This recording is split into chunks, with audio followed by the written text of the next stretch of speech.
taller que va a versar sobre las pruebas de la hepatitis, las pruebas comunitarias de la hepatitis.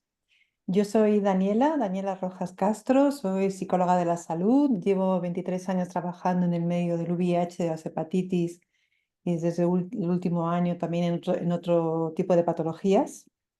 Yo voy a estar animando esta sesión.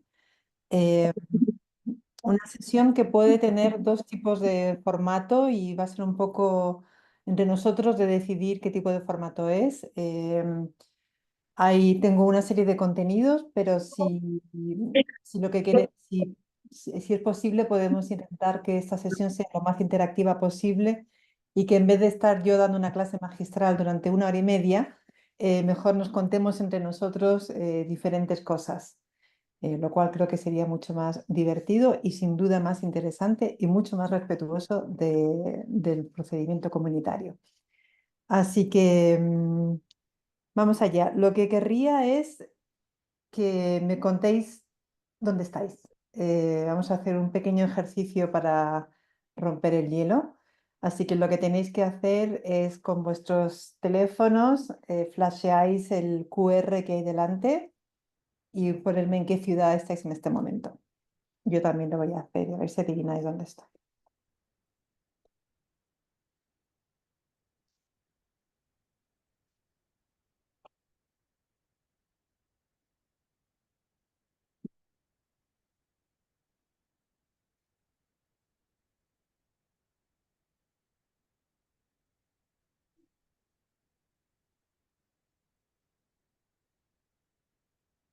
Dos madrileños.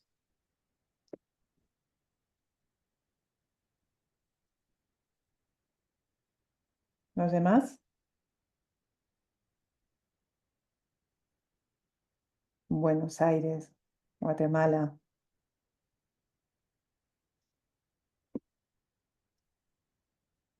¿Qué más? Somos 17, así que no puede ser. Aquí faltan países. Puerto Rico.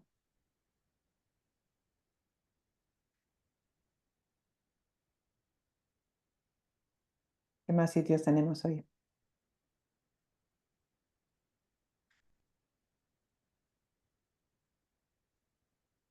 Decidme si tenéis dificultades con el Menti para, si hace falta que explique cómo funciona cualquier cosa, lo puedo hacer.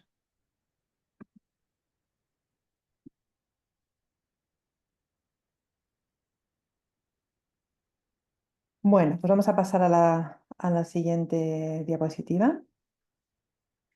La razón por la que también he hecho esta pregunta es porque es súper interesante saber en qué lugar estáis basados para saber cuáles son las posibles dificultades o situaciones en las que os encontráis a la hora de poner en marcha un sistema de prueba comunitaria.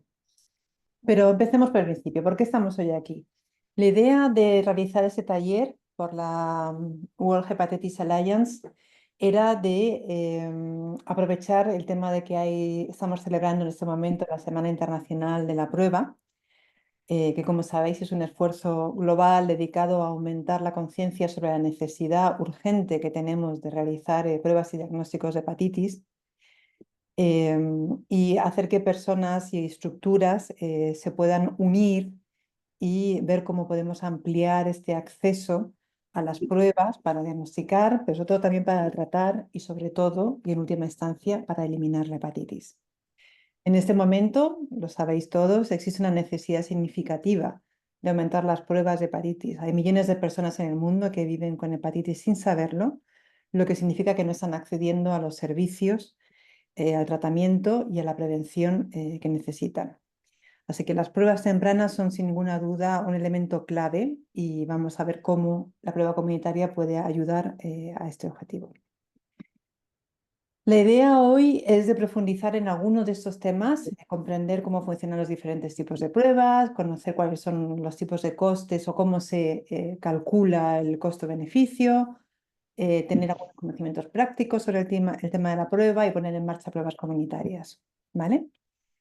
Pero quedamos abiertos a otros temas que puedan hablar o puedan salir a lo largo de la discusión. Esta mañana, por ejemplo, al final hemos hablado muchísimo más sobre el tema de la orientación al sistema de salud que sobre las pruebas mismas. Así que dependerá un poco de vuestro input. Em,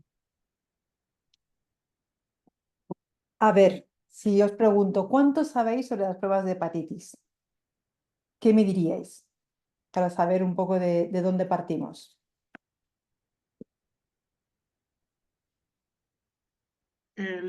Disculpa, ¿lo hacemos por el código o Sí, hacemos la intervención por el código? Vale. sí. Y luego lo hablamos si queréis. Perdonad, tengo que poner restart.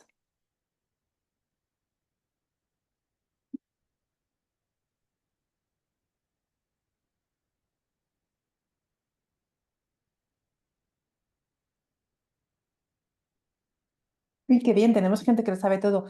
Cuento con esas personas para que me ayuden con la sesión. Bien.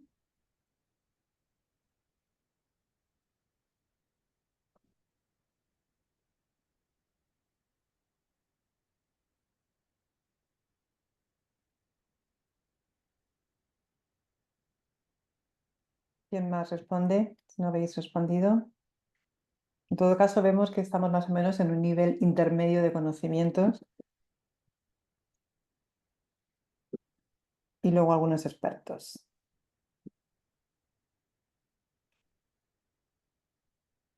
¿Alguien más que quiera responder antes de pasar a la siguiente diapo? Vale, siguen ganando los del... tengo algunos conocimientos.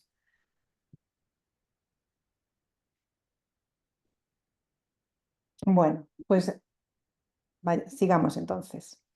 Em, Quizás una primera cosa que me gustaría que discutiéramos de manera oral, y os voy a pedir, en la medida de lo posible, que pongáis vuestras cámaras, porque en este momento voy a quitar el diaporama y entonces lo que quiero es que hablemos durante unos minutos sobre por qué creéis que las pruebas son importantes. Así que ya sabéis, se levanta la manito y vamos interviniendo poco a poco. ¿Quién se lanza?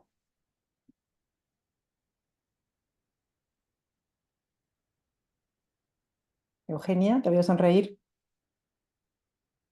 Sí. Hola, buenos días a todos. Me sonrío porque siempre el romper el hielo, ¿verdad? Es terrible. Me encanta tu presentación, me parece muy linda esta oportunidad de estar interactivos y conocernos más. Bueno, ya saben, Eugenia De Feo, de Fundación HCB Sin Fronteras, desde Buenos Aires y Argentina, y una red de América Latina. Algunos conozco, saludo a María Julia Matos de Cuba, que acabamos de estar con ella hace una semana. Bien, la pregunta era qué sabemos de las pruebas o por qué creemos que ¿Por qué las pruebas son tan importantes? Sí. son sumamente importantes porque ante la situación actual, tanto en nuestro país como en nuestra región, del subdiagnóstico, considero que las pruebas rápidas de hepatitis B o C son el elemento fundamental para que se pueda llegar a todas las comunidades, aún en las poblaciones alejadas, y además son de fácil uso para cualquier promotor de salud o agente de salud.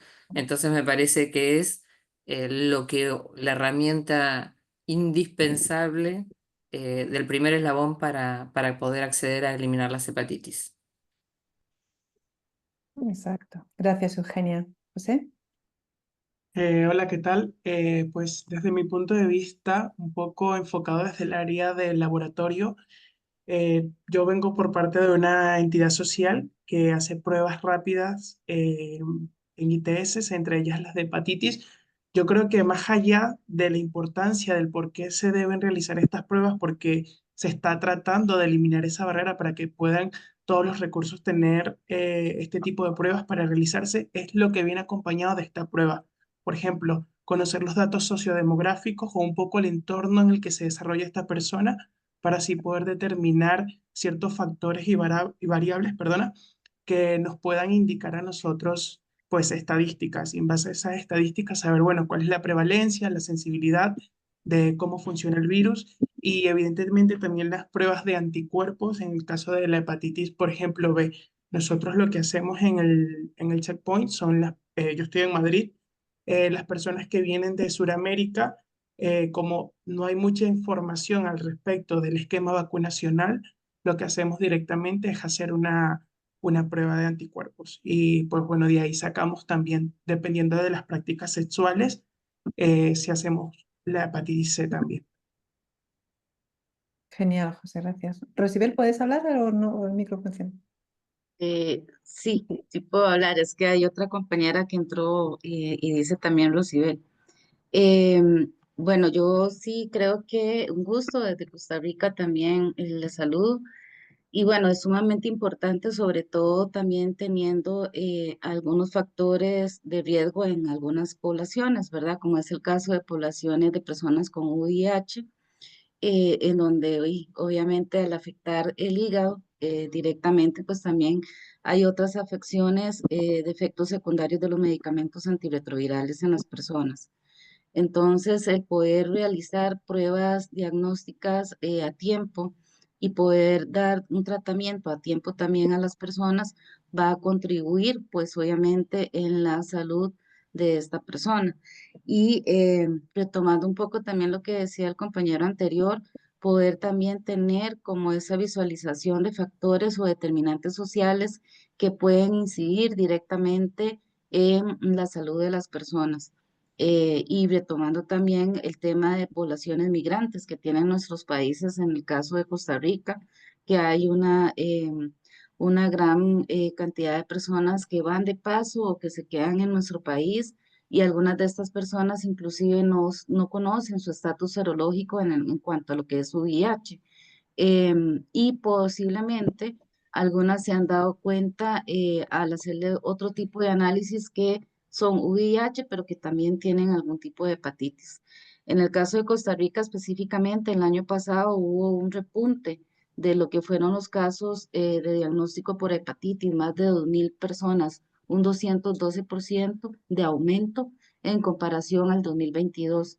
Entonces, es súper importante el poder también involucrar a la sociedad civil, a las organizaciones de base comunitaria, porque nosotros tenemos el contacto muchas veces primeramente directo con estas poblaciones, no solo las poblaciones móviles, sino nuestras poblaciones internas de poblaciones clave y de personas con VIH u otras poblaciones en general.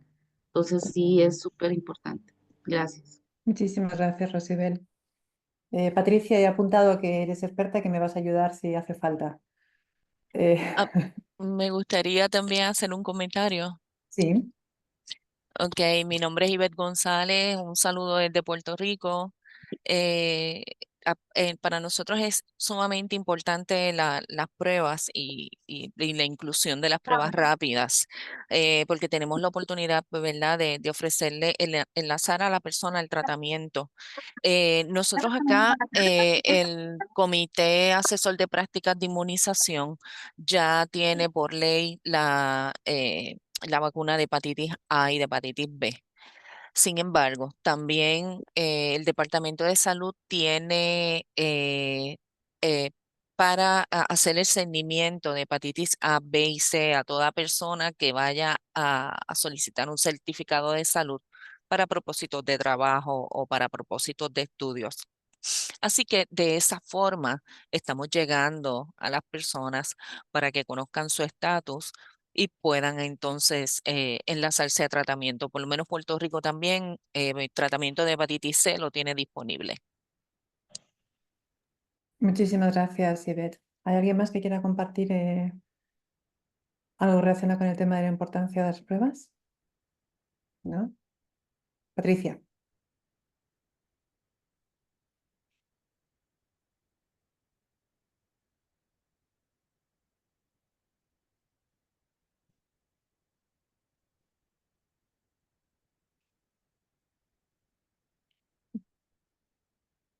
Le doy la palabra a Mirna esperando a que Patricia resuelva lo del micro. Muchas gracias, muy buenos días a todos. De manera muy breve, considero que en nuestro país aplicar las pruebas rápidas y todas las pruebas que tenemos para detectar la hepatitis es de vital importancia, no solo para conocer cuál es la magnitud del problema, sino que también para que se tome conciencia dentro de la población del mismo y además para que nuestras autoridades de salud tomen conciencia de la magnitud del problema y puedan tomar las decisiones acertadas al respecto. Gracias. Muchas gracias, Mirna. ¿De qué país eres? De Guatemala. Guatemala. Gracias. Patricia.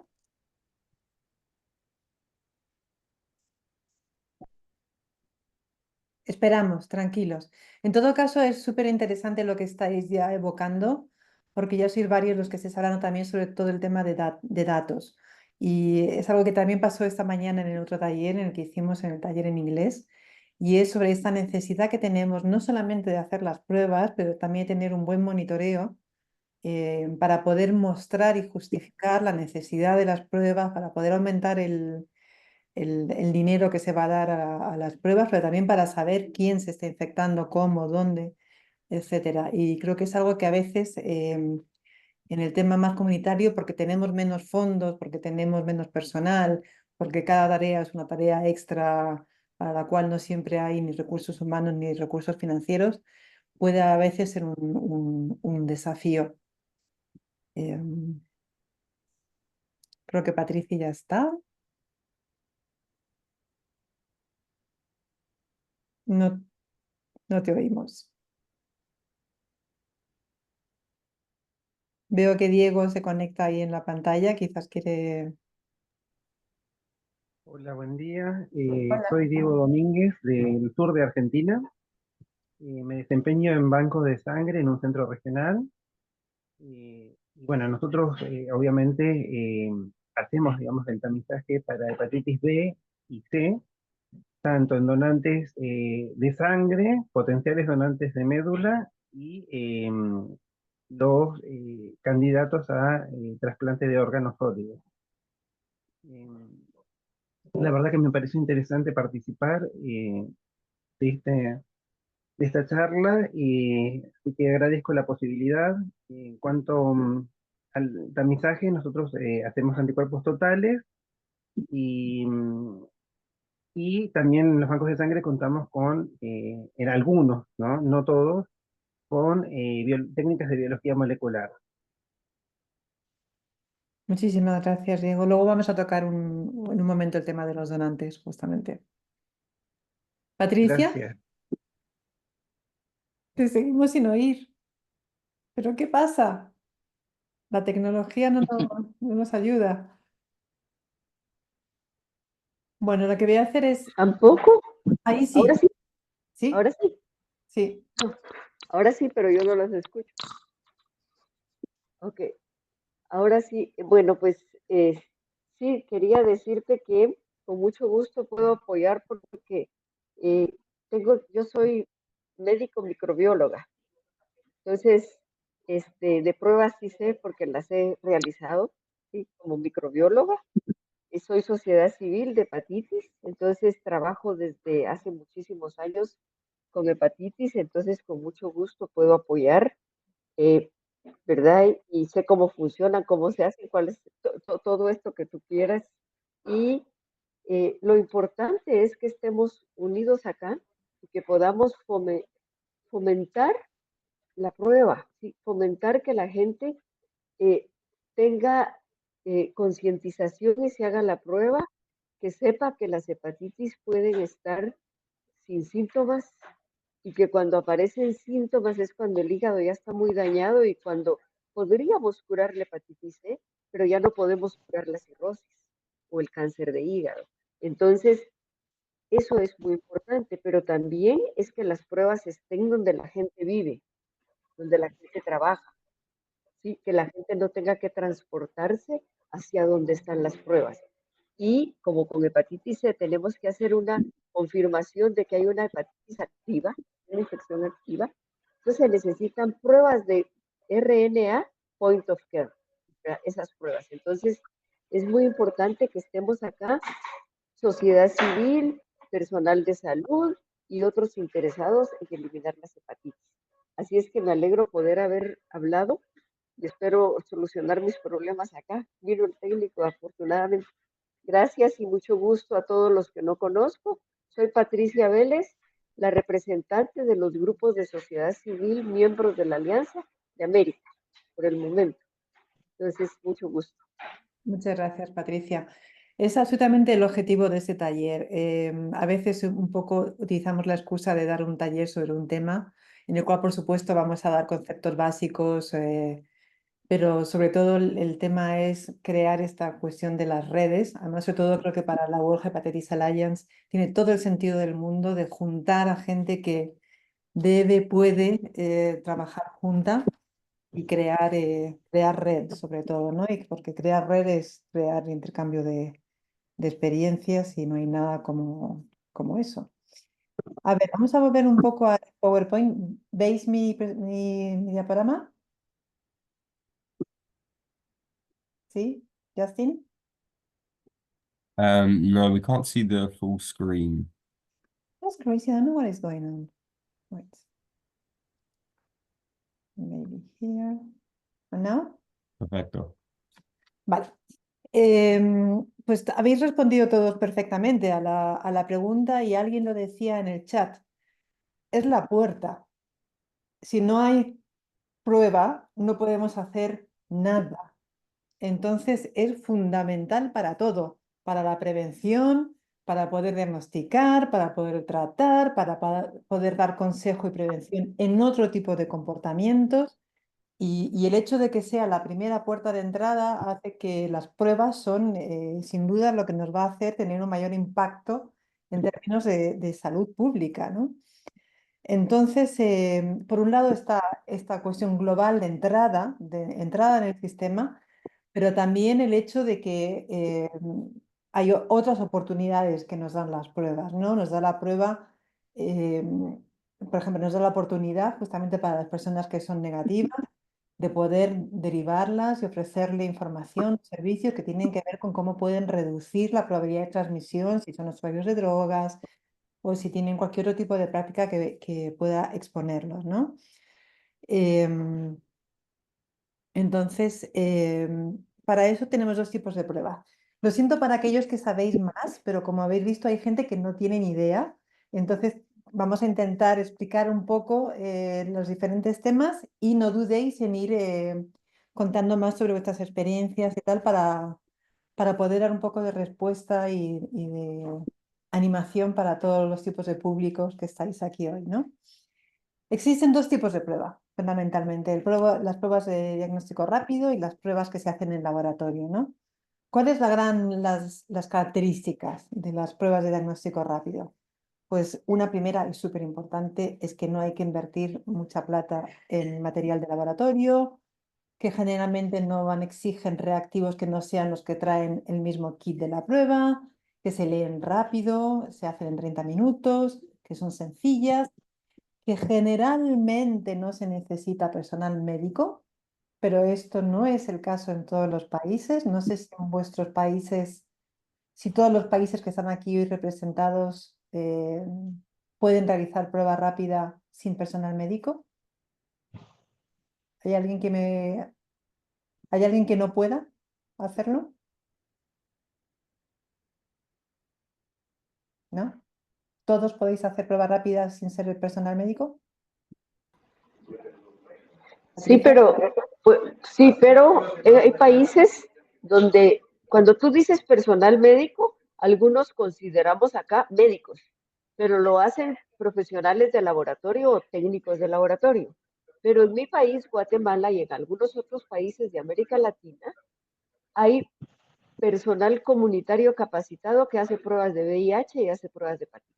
Entonces, sí tenemos personal no médico que hace pruebas. Entonces, esa era mi pregunta, porque es uno de los temas fundamentales y hay muchos países en los cuales las legislaciones van a ser muy diferentes, ¿no? Hay algunos en los cuales se va a pedir una formación de personal no médico, o sea, realmente de pares comunitarios, que van a poder realizar el test, pero hay otros países que lo prohíben expresamente y lo cual dificulta justamente el poder realizar algunos tipos de pruebas y de testeo haciendo outreach, etcétera. Si tenéis cualquier experiencia o feedback que dar sobre esos temas, no dudéis en levantar la mano, por favor, ¿eh? Las pruebas rápidas, Sandra. Sí, hola. Hola. En el caso de Honduras, buenos días. Honduras, yo trabajo en Secretaría de Salud, coordino el componente de VIH, igual como en Guatemala. Nosotros tenemos capacitados, certificados, organizaciones y personal de la sociedad civil que realiza en campo pruebas de hepatitis B, ¿verdad? Las tenemos capacitadas y ellos pueden las hacen perfectamente y lo único que hacen es, obviamente, nos informan a nosotros, pero sí no hay esa restricción. Gracias. Genial. Genial. Yo conozco mucho más el tema en España y en Francia, porque es donde he trabajado sobre todo, o también en América Latina, pero desarrollé proyectos sobre cómo implementar la prueba rápida. Y, por ejemplo, en Francia se instaló ese mismo procedimiento. Lo que se hace es autorizar a organizaciones de la sociedad civil para que hagan una formación y puedan realizarlo. Normalmente el problema con esas pruebas es que no se pueden hacer en masa y que no, porque van a depender de cuánta gente hay dentro en el terreno para hacerle las pruebas, ¿no? Y entonces tenemos las pruebas de laboratorio, que como sabéis, seguramente que José lo sabe mucho mejor que yo, y Diego también, y Patricia también, presentan más sensibilidad y especificidad, son más adecuados y más rentables cuando hay un alto volumen de pruebas, pero requieren infraestructura, es decir, electricidad, almacenamiento con frío, salas con control de temperatura, personal mucho más cualificado y se utilizan generalmente con muestras de suero de plasma, mientras que las otras eran con una gotita de sangre, ¿no? Estas son las opciones que tenemos en este momento para las hepatitis, ¿no? Y luego tenemos, aparte de estos dos tipos de test, tenemos dos tipos de enfoques. Y antes lo ha dicho alguien, los point of care. ¿Quién puede decir lo que es un point of care? ¿O qué significa esta perspectiva? Sí, Patricia. en el punto de atención, point of care, es en el punto de atención la traducción, Gracias. creo yo. Sí. Entonces, ¿ok? Ese es lo que significa, ¿verdad? Point of care, y hay pruebas point of care que son rápidas, ¿verdad? Porque a veces también se confunde el término y habría que explicarlo, ¿no? Pero Sí, point of care es en el punto de atención, o sea, en el lugar donde uno está atendiendo al paciente. exacto. José, ¿querías decir algo?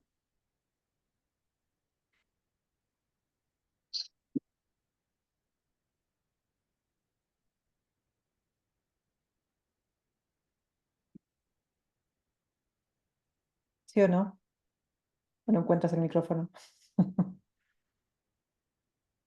Perdona, que tenía un pequeño fallo técnico. Bueno, en este caso, pues la interpretación que utilizamos acá del Point of Care básicamente sería lo que yo hago dentro de la organización, que es un checkpoint de salud sexual, en donde ofrecemos diferentes tipos de pruebas, entre las pruebas rápidas de cuarta generación, los inmunoensayos y también las pruebas por PCR, que por lo menos por legislación, siempre que hay un reactivo, por ejemplo, de VIH, debemos realizar una prueba confirmatoria, que en este caso la hacemos siempre por PCR, inclusive de otro laboratorio, para poder en este caso hacer las debidas derivaciones. Al ser un checkpoint de salud sexual donde las pruebas son totalmente gratuitas, siempre viene acompañado, bueno, por el consentimiento informado que es reglado, y luego Sí. también de las encuestas sociodemográficas, que siempre lo explicamos que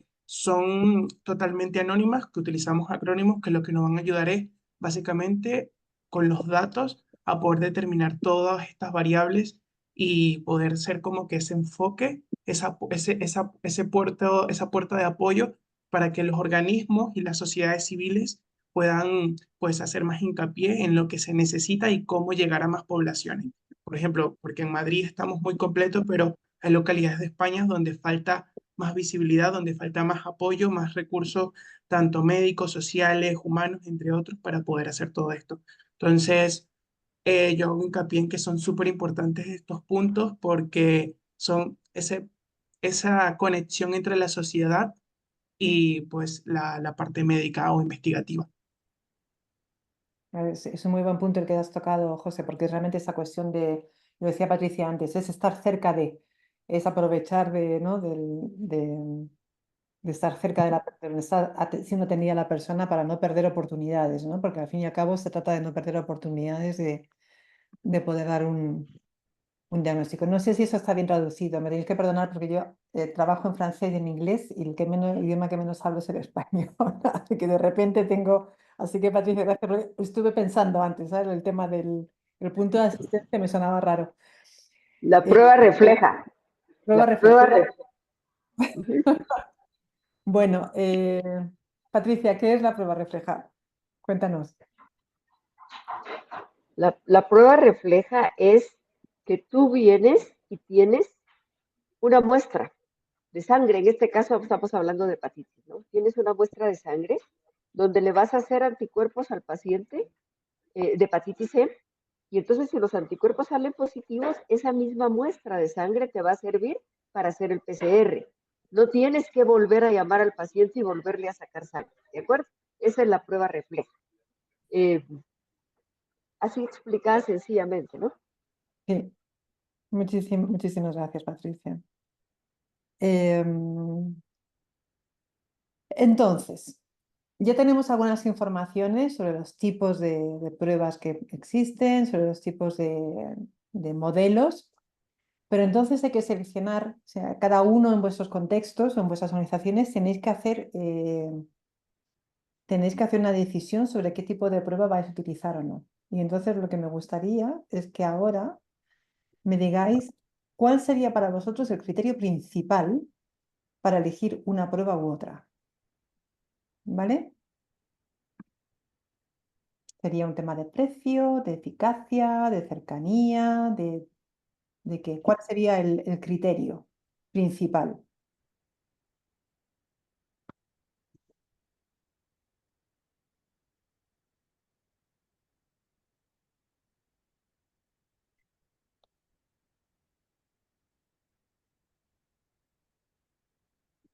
De hecho, tenéis 3 opciones, para rellenar.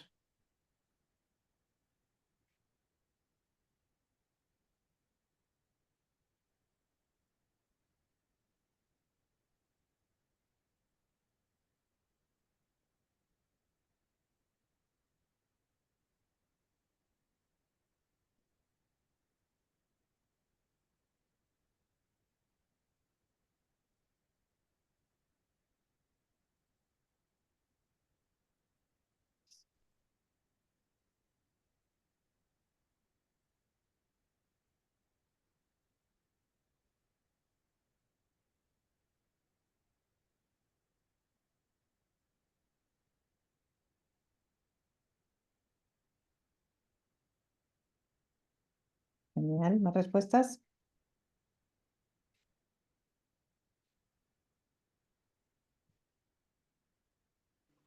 Disculpa, la pregunta era una prueba de tamizaje, ¿no? O de Sí, diagnóstico. sí, Abajo, sí, de tamizaje, porque es diferente, ¿no? sí.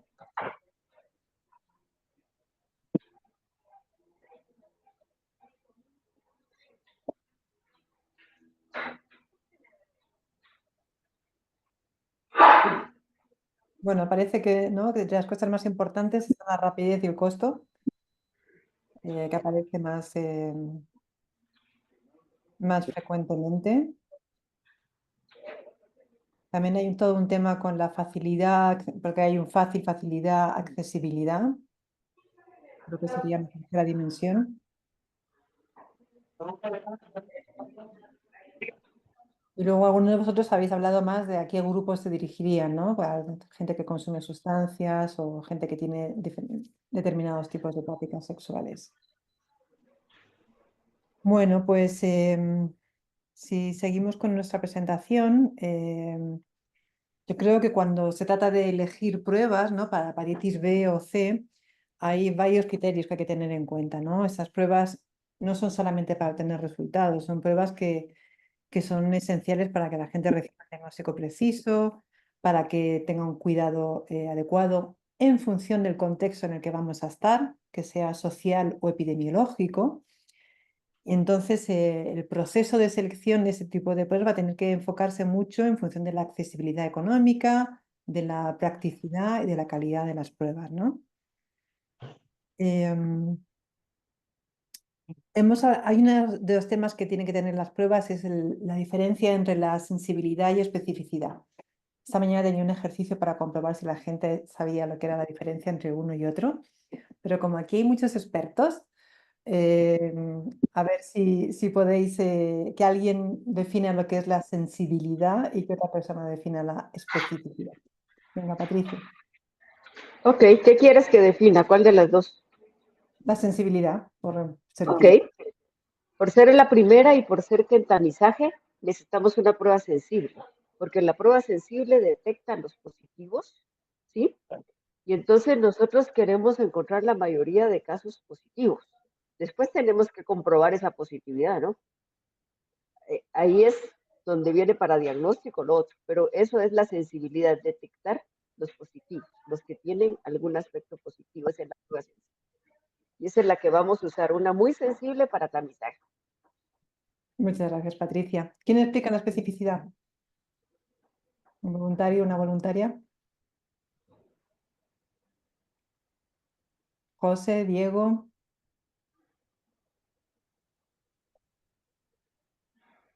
Venga, José.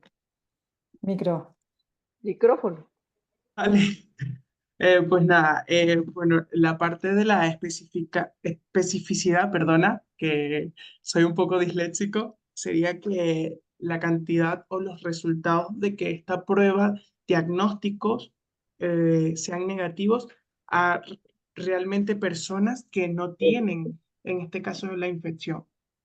En este caso podríamos hablar de la hepatitis B o de la hepatitis C o inclusive de cualquier otra prueba que estemos realizando, por ejemplo, en nuestro punto de encuentro, en este checkpoint de salud sexual, que son como que dos conceptos que siempre de hecho los tenemos como con frases en el laboratorio, porque como es un laboratorio social, recibimos 30 a 40 pacientes diarios dependiendo de las temporadas.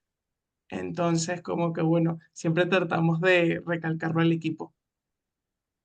Muchas gracias, José. Pues efectivamente, son conceptos súper importantes y como lo habéis explicado muy bien, Patricia y José, la sensibilidad tiene que ver con la identificación de los verdaderos positivos y la especificidad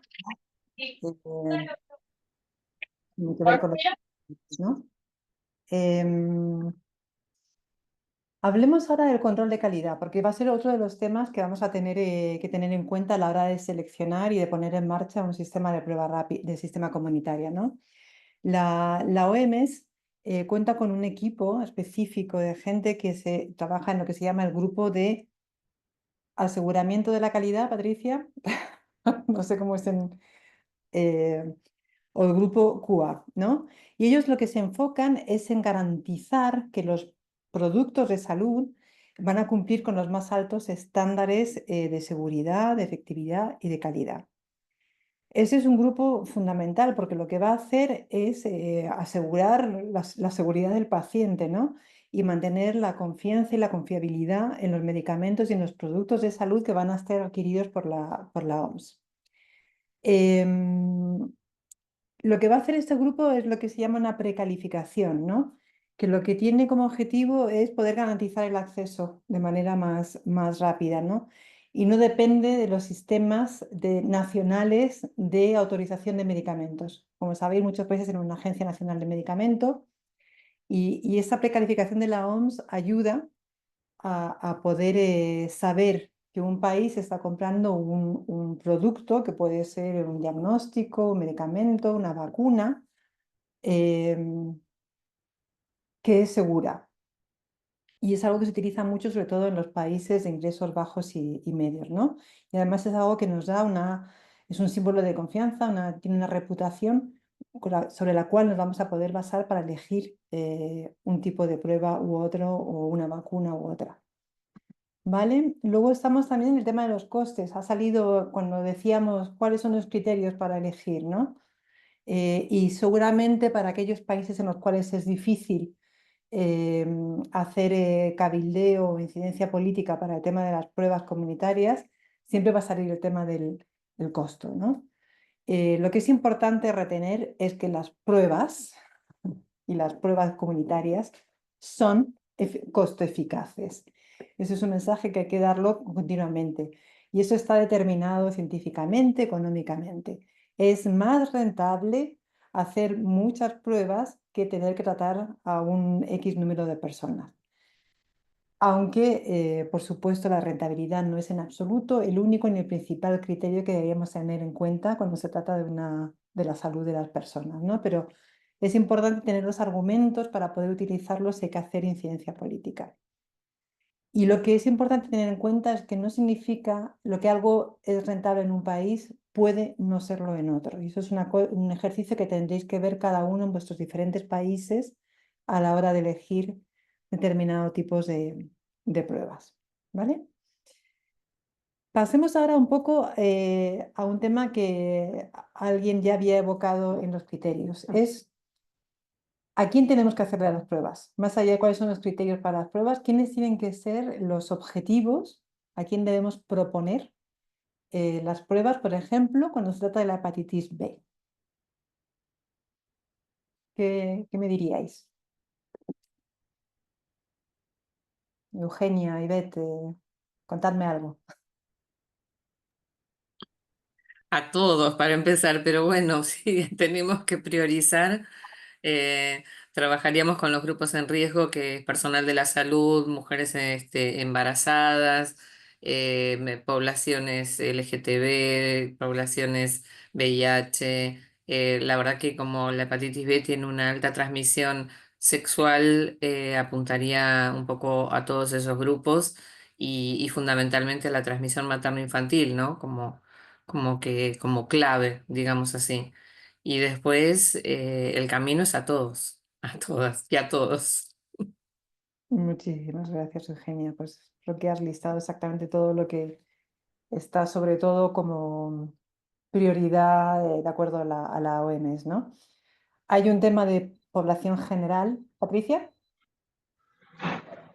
Sí, hay un tema de población general, sobre todo en países donde la prevalencia es mayor del 2%, decíamos antes, ¿no? Sí, la prevalencia es mayor del 2%. En los Estados Unidos, los CDC de Atlanta tienen a mi país, Guatemala, por ejemplo, un país donde los inmigrantes de aquí se deberían hacer la prueba, porque tenemos una prevalencia mayor de un porcentaje. Pero tenemos que tomar en cuenta que los países que ya tienen sus planes o sus guías de atención también tienen establecidos a quienes hacer la prueba. Lo que sí no se hace y hay que fomentar y hay que hablarlo es que cada vez que tenemos un paciente diagnosticado con hepatitis B, debemos hacer la prueba a su entorno familiar, no solo a su contacto sexual, sino a su entorno familiar, porque de ahí vemos que hay otras formas de transmisión de la hepatitis B que no son sexuales y que se pueden dar en entornos familiares. Entonces, eso es el hecho, ¿verdad? Y las personas se deberían hacer las pruebas de hepatitis B y C una vez en la vida, por lo menos, ¿no? Eso es lo que yo quería decir, y sobre todo esto de los contactos.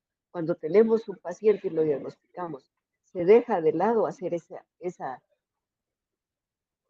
intervención. Pues sí, has anotado el tema que faltaba. Entonces, las recomendaciones son, en población general, cuando hay seroprevalencias mayores al 2%, 5%, depende de los países, en población general. En mujeres embarazadas y a sus parejas. Y en este caso, además, la recomendación es VIH, sífilis y hepatitis B, o sea, un tema de integración de testeo. Luego, en poblaciones que son más afectadas, que pueden ser las que veis aquí citadas, ¿no? Adultos y adolescentes que tienen en grupos de alta prevalencia, como serían, por ejemplo, los migrantes, gente que tiene sospechas de hepatitis viral crónica, y luego parejas sexuales, niños de otros familiares y contactos domésticos de personas que tienen una infección por hepatitis B. Por supuesto, los profesionales de salud, que están muy expuestos, y pruebas en donantes de sangre. Patricia.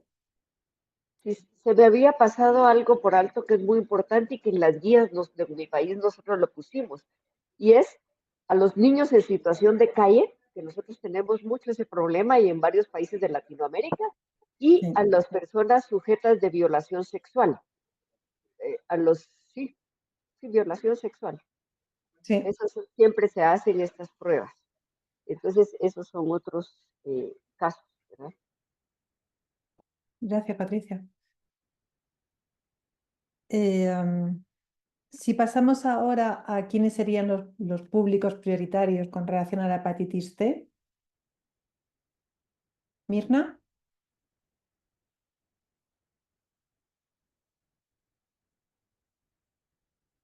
Mirna. No, no, gracias, me confundí. Ah, qué pena.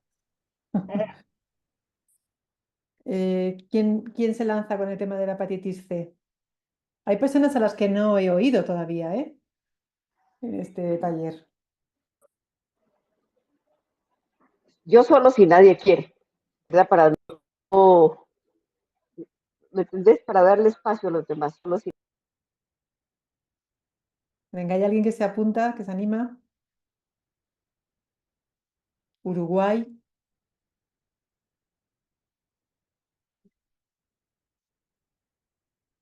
¿No? Bueno. Ivette, ¿tampoco tú? Mi grupo de aliados y de aliadas. Puedo decir algo si quieres.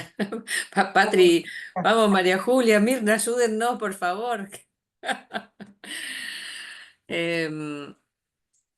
¿A quién debe realizarse la prueba de hepatitis C? Si vamos a priorizar, bueno, como siempre digo, a todas y a todos. Pero bueno, para empezar, si vamos a priorizar grupos que están en situación de riesgo,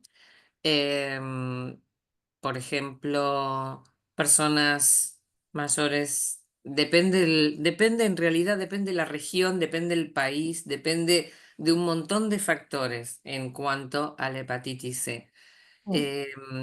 Nosotros tenemos, por ejemplo, un alto porcentaje en Argentina en personas en situación de calle. Tenemos alto porcentaje en personas en situación de encierro.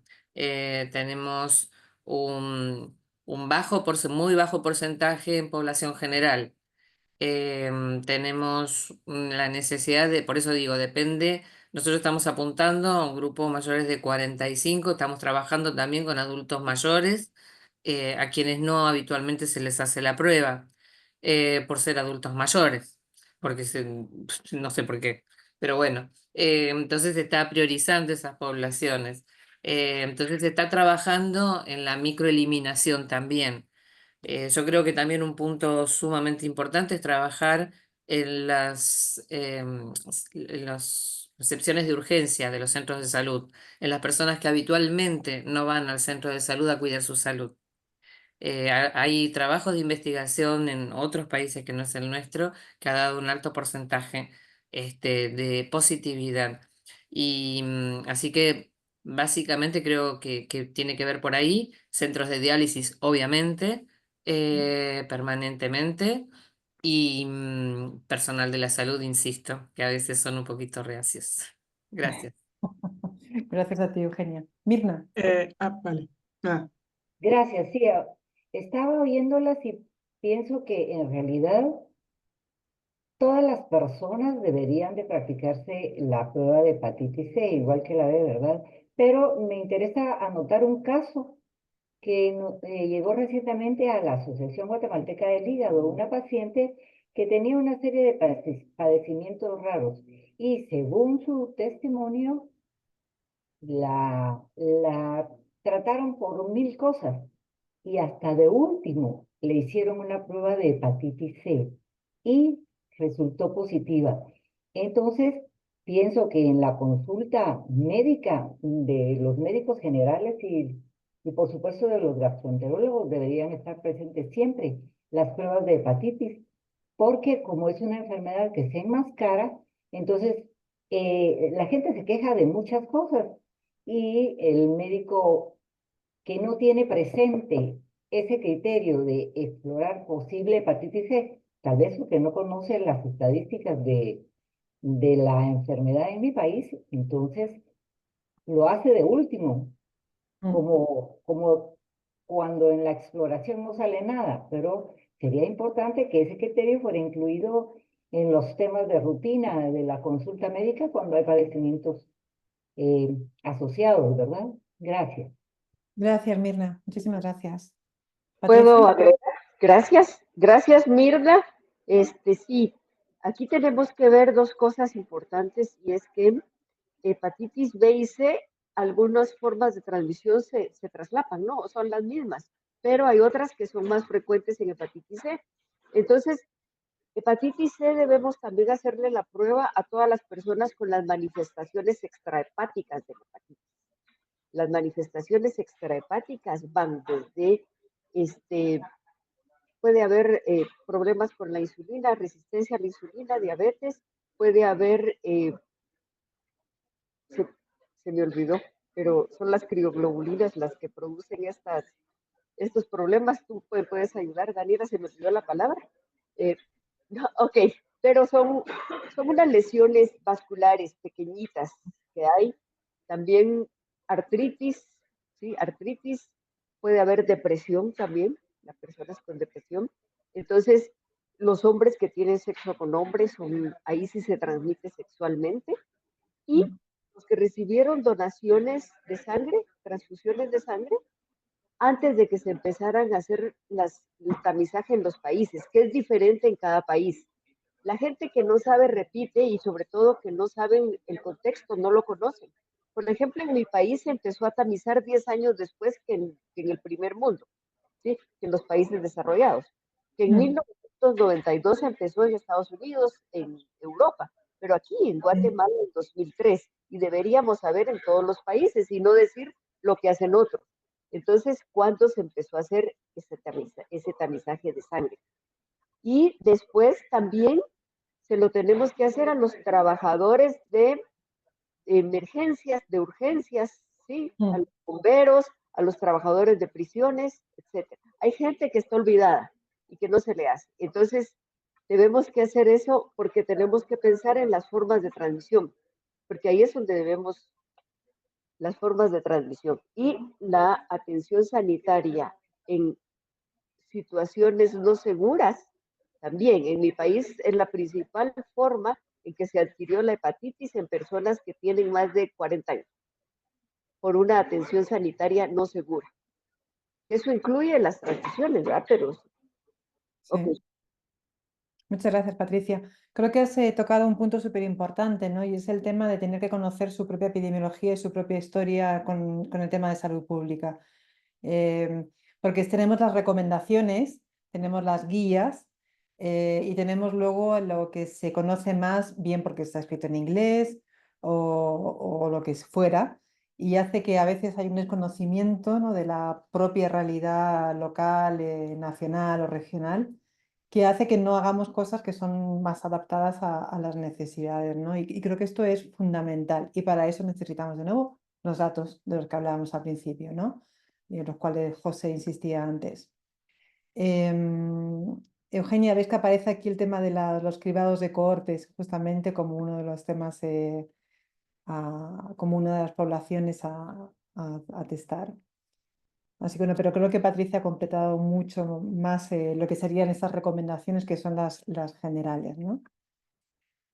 Si avanzamos con el testeo, por supuesto, hay sobre la prueba rápida, ¿no? Hay mucho que tiene que ver con cómo vamos a realizar esta prueba comunitaria, que no es que está fuera del contexto sanitario y que necesita, para que seamos irreprochables desde el medio asociativo, que respetemos una serie de cosas, ¿no? Y entre ellas tenemos el tema del consentimiento. José lo ha evocado antes sobre el tema de algunos tipos de pruebas, que a veces tiene que ser puede ser un consentimiento oral y de principio, pero en algunas situaciones tiene que ser un consentimiento legal que hay que conocer para no estar fuera de la ley.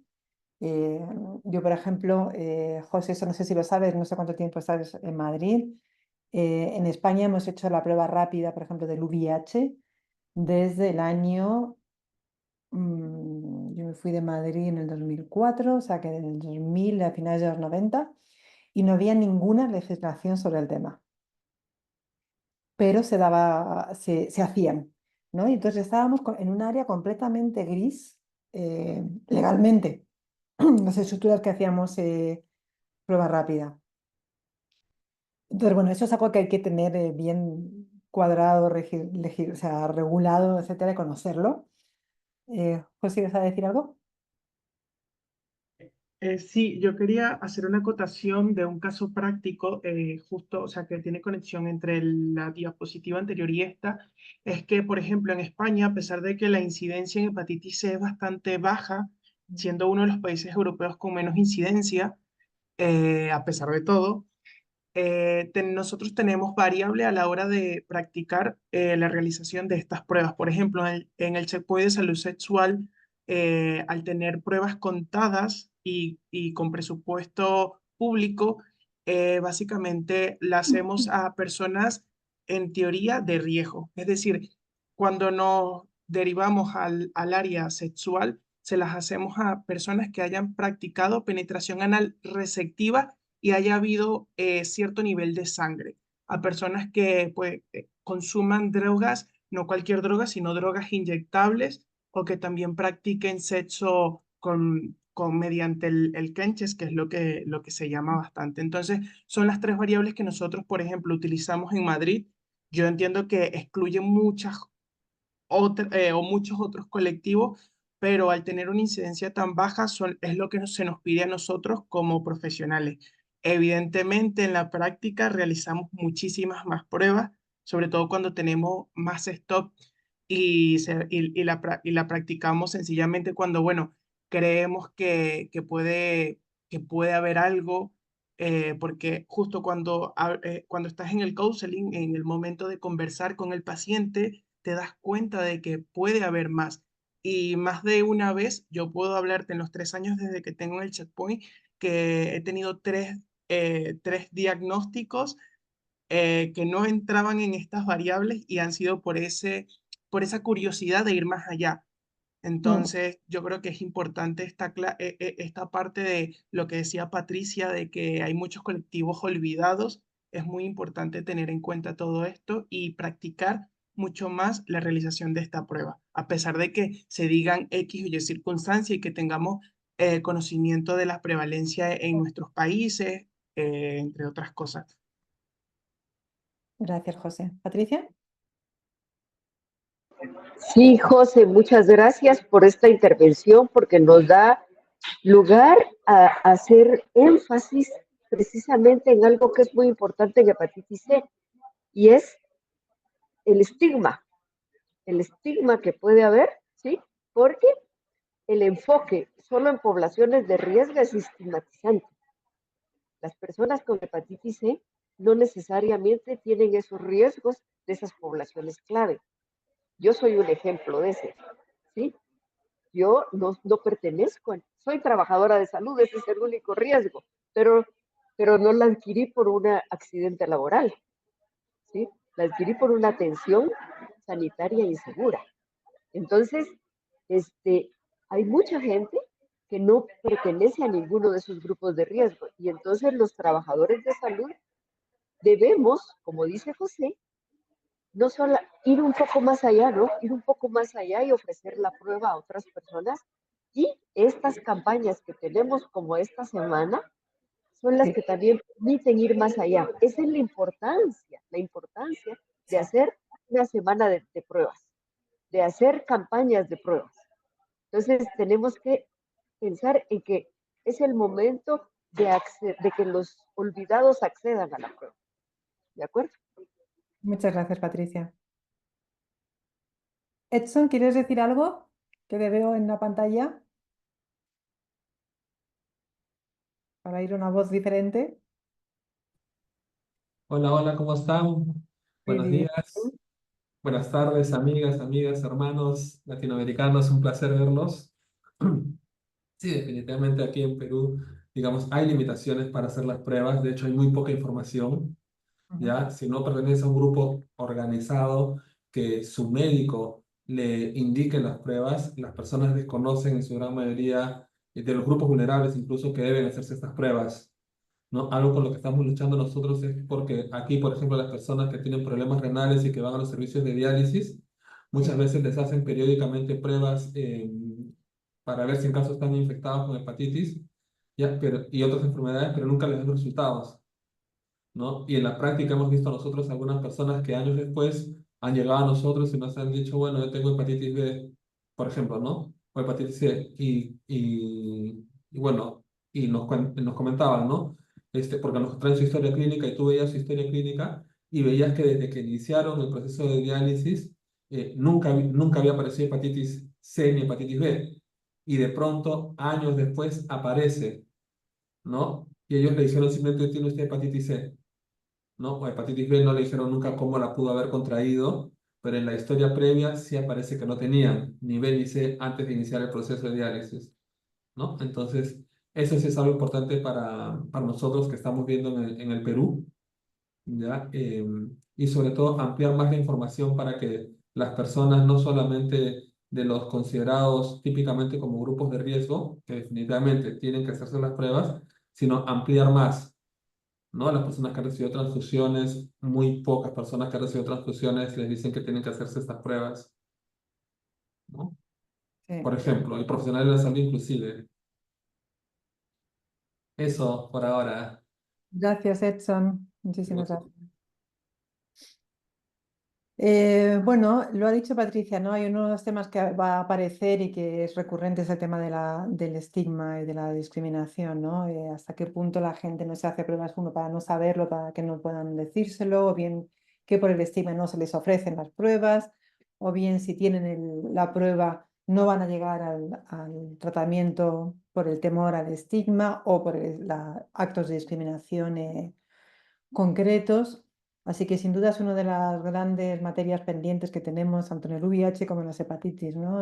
Luchar contra este factor social que impide una salud adecuada de la población, ¿no? Y que está muy basada en la capacidad de transmitir una información adecuada y de educar. Creo que alguien lo ha dicho al principio,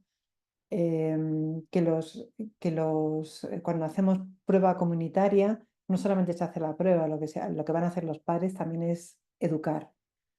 Y esto es fundamental, ¿no? Ya estamos son las 5:10, nos queda media hora. Entonces, lo que os propongo es que dediquemos estos últimos 20 minutos que tenemos para hablar de manera más general sobre los diferentes temas que hemos estado hablando y quizás también volver un poco sobre el tema concretamente, yo no sé si hay aquí países que quisieran poner en marcha una prueba comunitaria.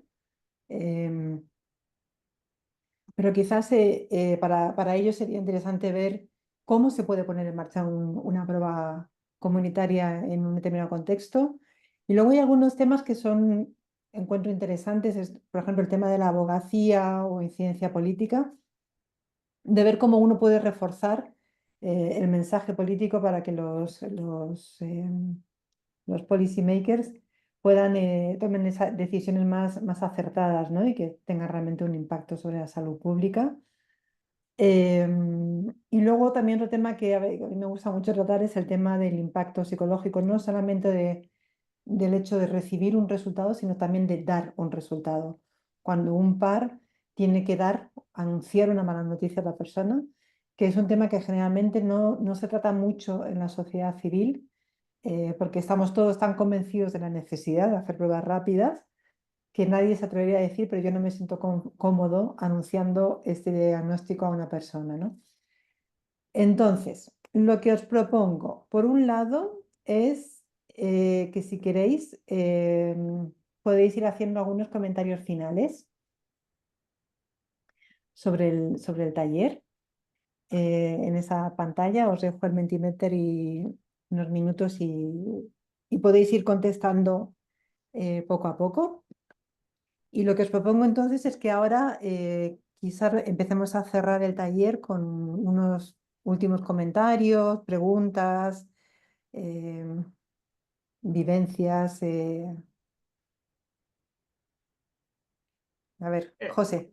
yo quiero comenzar porque, bueno, en breve me tengo que ir, pero nada, básicamente con lo último que hablabas del estigma y la discriminación y el hecho de cómo dar ese resultado o cómo dar ese diagnóstico, para mí es súper importante.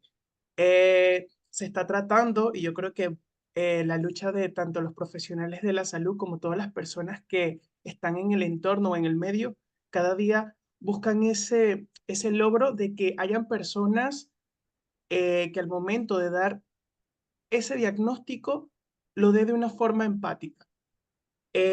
No es sencillamente decir, por ejemplo, tienes esto y comenzar a hablar, bueno, vas a estar bien porque le empiezas a hablar de datos, le empiezas a hablar de lo que está pasando, pero en ese momento la persona, lo único que le va a interesar saber es qué va a pasar ahora, qué tengo que hacer ahora. Esta persona debe practicar un ejercicio bueno, de ser empático, ponerse en los zapatos de la otra persona y decir, ¿qué haría yo si me lo estuvieran diciendo a mí? Entonces, es buscar esa barrera, esa conexión que debe existir entre profesional y paciente, y más allá de los datos, es ser ese soporte emocional que necesita. Muchas veces lo que pasa en estos entornos es que las personas que dan los resultados no están cualificados y termina desinformando y generando miedo, generando el hecho de dar o sea, emitir un mensaje, un diagnóstico con un trauma. Entonces, donde decimos, vale, ¿quién da el resultado? El resultado lo pueden dar muchas personas siempre y cuando estén orientados, formados para poder tener esa barrera social y puedan conectar con la persona. Inclusive, profesionales médicos muchas veces no llegan a tener este plus, por así decirlo, y generan esto. En España sigue sucediendo. Nosotros tenemos pacientes que a veces nos llegan y tanto en el médico de cabecera o el médico profesional, que es otra cosa, en España no tenemos la especialidad de enfermedades infecciosas, sino que todo pasa por medicina interna. Es el único país europeo que no tiene esta especialidad y es muy triste a pesar de que hay mucha investigación en el ámbito.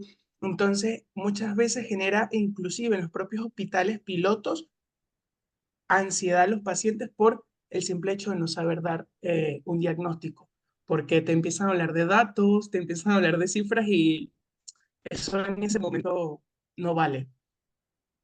Muchas gracias, pues es un punto súper importante. Eugenia. Sí, gracias Daniela. Sí, sumamente importante lo que acaba de apuntar José. Coincido plenamente. De acuerdo a nuestra experiencia, además de 20 años de trabajando en estas campañas, tanto en la vía pública como en los centros de salud y en pueblos en situaciones de vulnerabilidad, yo haría énfasis en la capacitación de justamente las personas que hacen dan estos resultados. Vos hablabas de discriminación, hablabas de estigma, y nosotros nos hemos encontrado con personal de la salud, pongamos en un contexto de una campaña cuando se hace para 100 personas, ¿verdad? Entonces, nosotros nos esforzamos muchísimo para que se resguarde la forma de dar el resultado, porque a veces sacan así, bueno, número 1 positivo, número 2 negativo, o sea, no, o todos positivos, Pepe, venga. No, entonces todos negativos y uno que llaman.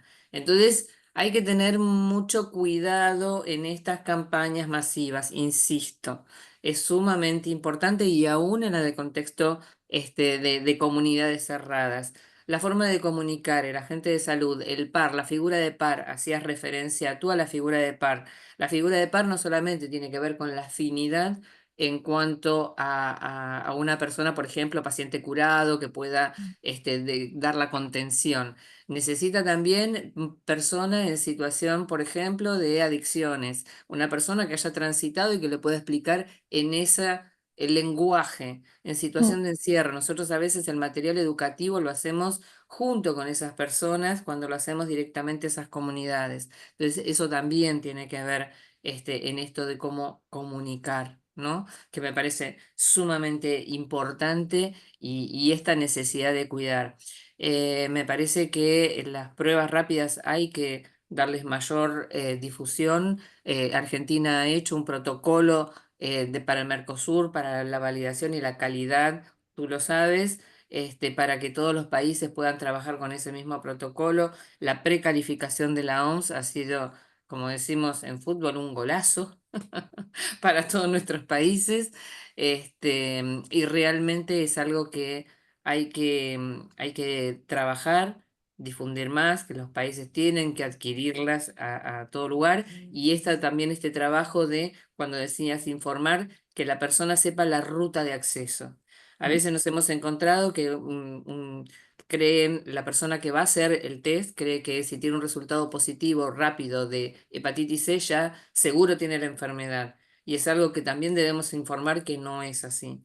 Y por el otro lado, saber que si hay la necesidad de un control, de un posterior, saber, de acuerdo al sistema y subsistema de salud que tenga, deben informarle a dónde tiene que acudir, cómo y cuándo. Me parece que la cadena no se tiene que romper ahí y de esa manera no tener que trabajar en la revinculación del paciente. Es sumamente importante mantener esa cadena de atención. Así que bueno, perdón el tiempo, te agradezco muchísimo, te felicito por el taller, la verdad que excelente, me encantó. Y bueno, ahora voy a dejar algo porque también voy a tener que irme en 10 minutos. Vale, muchísimas gracias, Eugenia. Patricia. Gracias, Rosalía. Definitivamente es muy importante que haya webinarios como este, que podamos compartir experiencias, opiniones, ¿sí? No solamente ser receptivos de información. Muy importante esto. Pero quiero yo también dar un mensaje aquí, que nosotros tenemos que, en esto que decía José, acerca de cómo dar el diagnóstico con el paciente, es muy importante sensibilizar al trabajador de salud, no solo capacitarlo, sino sensibilizarlo. Nosotros utilizamos en nuestras capacitaciones ese tipo de sensibilización con pacientes reales y hace un cambio en la forma en que el trabajador de salud aborda al paciente. Vamos a hacer unas actividades de capacitación en conjunto con Perú y con Chile y van a estar disponibles para los demás. Y otra cosa importante acá es que tenemos que saber todos que OPS tiene un proyecto estratégico que vende pruebas a los ministerios de salud que las pueden adquirir a un costo como más accesible, ¿no? Porque algunos preguntaban por acá cómo adquirir pruebas masivas, ¿sí? Y además también existen otras organizaciones que pueden financiar algunos proyectos. Lo que sí es que es recomendable utilizar pruebas precalificadas por la OMS. Precalificadas no quiere decir autorizadas, ¿verdad? Porque la autorización es otro nivel, es a nivel gubernamental, ¿no? Y a nivel de FDA, pero la precalificación conlleva un estudio de cómo funcionan las pruebas. Entonces, tratar de utilizar pruebas precalificadas por la OMS en todas nuestras campañas. Es nada más y agradezco mucho el webinar, cómo lo preparaste, estuvo muy bien y que todos hayamos pues opinado y algunos que no pudieron opinar por fallos técnicos o por algo, como Victoria que nos dijo que no podía participar y hay otros aquí, esperamos que las próximas veces sí puedan dar su mensaje. Ok, gracias Daniela y gracias a todos. Un saludo desde Guatemala, donde haremos, el Ministerio de Salud va a hacer en esta semana pruebas a los trabajadores de salud. Y nosotros vamos a tener a los trabajadores de salud de ciertos hospitales, ya los viceministerios están involucrados y vamos a hacer otras campañas en 3 lugares diferentes de pruebas de hepatitis. Muchísimas gracias, Patricia. Bueno, nosotros vamos a ir. Edson, ¿quieres decir unas últimas palabras? Bueno, Sí, creo que algo adicional en esto que mencionaban acerca de la empatía y la forma de comunicar la noticia de si es o no positivo, si es o no portador crónico, pasa a veces en Perú al menos, a veces se ve indiferencia porque no se cuenta con el medicamento, con la medicación disponible en el momento. Entonces a la persona se le genera una ansiedad porque se le dice, mire, no hay, regrese seguramente en unos 2, 3, 4 meses, le vamos a avisar, y pasan los meses y no hay ni una llamada, no hay ningún mensaje de WhatsApp, ni un correo electrónico, y la ansiedad en el paciente crece, aumenta, ¿no? Su sistema inmunológico está realmente muy bajo y puede captar otras enfermedades. Entonces, yo creo que en esta parte de lo que es humanizar más la atención médica y el diálogo con los pacientes, creo que eso es clave. La lucha contra el estigma también, ¿no? Y pensando ahora, creo que sería ideal, hay muchas campañas que nosotros muchas veces hemos compartido desde la UA, ¿no? Cuando prepara los materiales, pero creo que teniendo ya también chats grupales y todo esto, podríamos nosotros pensar en algunas campañas regionales que tengan un sabor, una identidad más latinoamericana, ¿ya? Y que podamos compartir todos, ¿no? Lo otro que también veo como necesario es que cada vez que nosotros que estamos integrados en los grupales de WhatsApp tengamos alguna campaña que vayamos a hacer o colocar algún tema que es de preocupación en nuestra agenda por la lucha contra las hepatitis, que lo compartamos previo en el grupal y anunciemos, miren, vamos a lanzar esta campaña, estas publicaciones, nos gustaría el apoyo de todos ustedes para que retuiteen, reposteen, agreguen comentarios, para hacer sentir que esa organización no está sola, sino que es parte de una comunidad que está atenta, de una comunidad empoderada, de una comunidad que propone también, ¿ya? Y que está dispuesta a colaborar, ¿no? No solamente a señalar los problemas, sino a colaborar también y aportar. Eso, nada más. Muchísimas gracias, Edson. Es el mensaje perfecto para ir terminando. Era el objetivo de este taller para la alianza y para mí personalmente también. Al final es como todo lo que tiene que ver con la comunidad. Hay que dejar hablar a las personas que saben. Y el tema es más cómo facilitar esa palabra, cómo intercambiar experiencias, porque juntos somos más inteligentes, somos más fuertes y podemos ganar muchísimo tiempo eh, en comparación con trabajar solos, ¿no? Entonces estoy muy feliz de haber participado con vosotros en esta sesión. Ha sido genial, súper interesante. He aprendido mucho de vosotros y de vosotras. Y espero que estéis en contacto y Ujú. nada, cualquier cosa, yo creo que Justin va a compartir mi correo y tal por si necesitáis cualquier contacto u otro. Y nada, lo vamos a dejar y nada, un abrazo muy, muy fuerte para todos. Gracias. Un Chao. abrazo para Gracias. todos. Hasta luego, Chao. gracias. Saludos a todos. Gracias, gracias, gracias. Gracias, gracias. Chao.